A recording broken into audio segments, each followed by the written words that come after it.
तुझ्या आयुष्यात किती वेळा तुला तोडून टाकले आणि तुला कधी लक्षात आलं का, त्या तुकड्यांनीच तुझं व्यक्तिमत्व तयार झालंय. कधी कधी जीवन प्रचंड अन्याय करतं. विश्वास ठेवलेले लोक धोका देतात. स्वतःचे लोक पाठ फिरवतात आणि स्वप्न तुझ्या डोळ्यासमोर चिरडली जातात. तेव्हा एकच प्रश्न, मीच का? आणि तेव्हाच स्वामी म्हणतात, तुला संकट दिली गेली कारण तू कमजोर नाहीस, तू निवडलेला आहेस.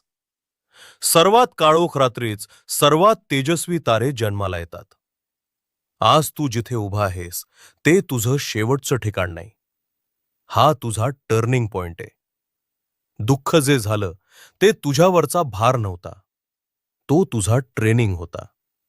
आता एक सांग, तुझ्या आयुष्यात कधी असा क्षण आला का ज्यानं तुला मोडलं पण पुन्हा उभं राहायला शिकलं? जर होय असेल